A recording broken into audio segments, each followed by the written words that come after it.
Hi, everybody. This is Pastor Allen. I wanted to pop on for a few minutes and talk about a great man who passed away on Friday, March 18th, 2016. His name, Michael Torsone, perhaps the finest organist, keyboard man in the state of New York. You know, I come to you from upstate New York, about 60 miles outside of the city, and I was fortunate to see Michael play many times in Wurtsboro. There's a place called Danny's. Saw Michael play there several times. The last time I saw Michael Torsone was at the Blues Fest at Bethel Woods. Some of you will know about Bethel Woods. It's on the original Woodstock site, actually just about half a mile from it. You can see the field where Woodstock happened in 1969. When you're at Bethel Woods, they hold some great concerts there every year. Some big names, including Elton John and Hall and Oates, and a lot of the big country stars come to Bethel Woods every year. It's a beautiful, beautiful facility, and you can see the Woodstock field, because Woodstock didn't happen in Woodstock. It happened in Bethel, New York.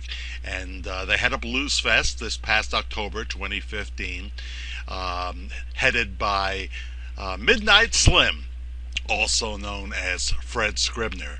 Fred is one of the finest guitarists that you'll ever see. We have a place not too far from here called Brian's Backyard Barbecue. Yeah, they have great barbecue, but it's also a blues house. And not too long ago, Fred did a version of the Santana song, Black Magic Woman. And he just amazed the audience. Carlos could not have done a better job. Fred is an incredible guitarist and worked with Michael Torsone many, many times, along with Fred's brother, Brad Scribner. Brad and Fred were part of the original Imus in the Morning band with little Sammy Davis, not the Sammy Davis who sang Candyman, but the great blues man, little Sammy Davis, who is very sick these days, but still with us. And some great shows there too.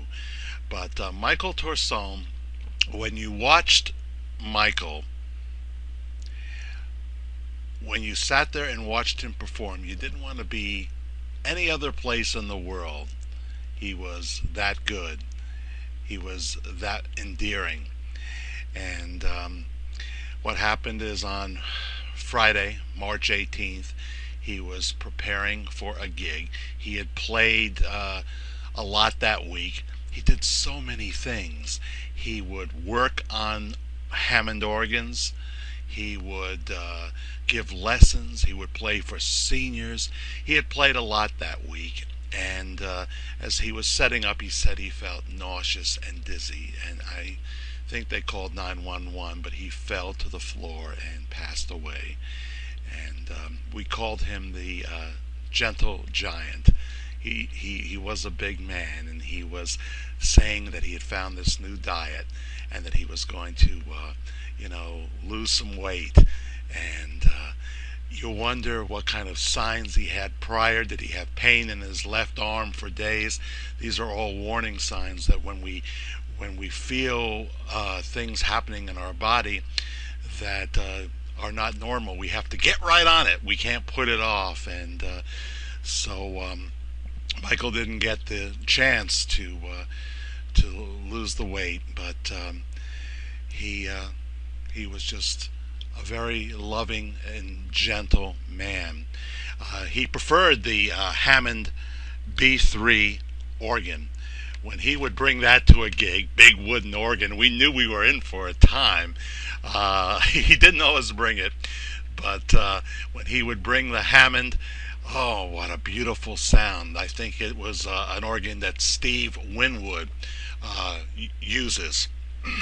And sure enough, Steve Winwood came to his house in Dutchess County, New York, and bought an organ off of Michael. There was a time when Barry Manilow was at Madison Square Garden, and they were doing the sound check and what have you. They were getting ready for that night's concert, and the Hammond B3, it just didn't sound right. There was something wrong, and all the guys were trying to fix it. They were trying to find the right technician. They called Michael to come down to Madison Square Garden, and he found some like cobwebs in the organ, and of course he was able to get that organ ready to go for a Barry Manilow show. He also came down to. These are stories that were told to me by Fred Scribner, Midnight Slim. He came down to Westchester County, where Pink Floyd was rehearsing, and worked on their organ. So he did that, and he played constantly. He really did. He loved Ray Charles. He loved Ray Charles. So many times we heard him sing Unchain My Heart. You can see all these videos on YouTube, right here on YouTube. Check out Michael Torsone, and you can also go to michaeltorsone.com. That's still up as I record this, and I hope they'll keep it up. And you'll be able to see him sing Unchain My Heart and other great songs. I don't know if he ever did America by Ray Charles. Fred thinks that he did, and I love that song.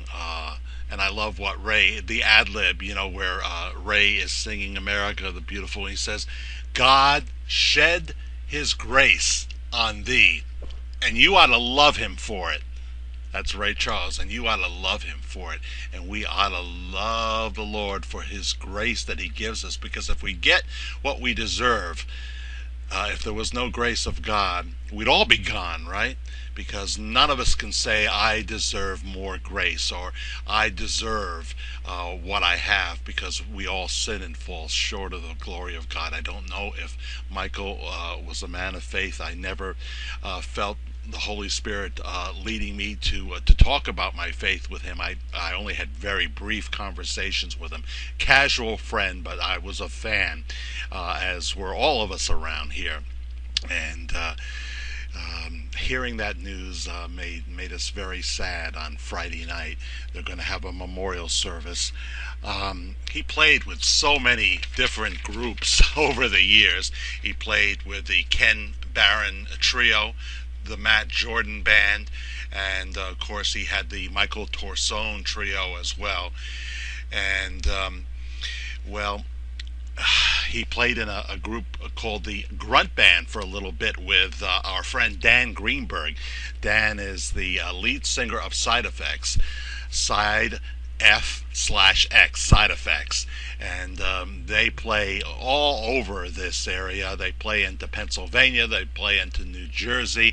I think they'd go anywhere. If you want to hire them and fly them to California, they'll come. They're just a great cover band. They play classic rock, and we have seen them many times. But they played. Dan got to play with the great Michael Torsone as well. So let's take a look at Michael. Let's see how he looked when he was at Bethel Woods this past October. There he is. Yeah, he was into it, man. He was into it. I remember that show. They were on pretty late that night, but the audience was having a great time listening to Fred and Michael and Brad. And wow, it was just a great, great show. Well, a popular thing to say is rest in peace. But I don't want Michael to rest in peace. I want him to have a good time in heaven. I hope he is in the presence of the Lord and jamming with Ray Charles and maybe Johnny Winter and many of the other people that he loves so much. That would be a great thing. Thank you, Michael, for impacting my life. You were just a beautiful person. And thank you for watching this little tribute to Michael Torsone. A big God bless you. Bye-bye.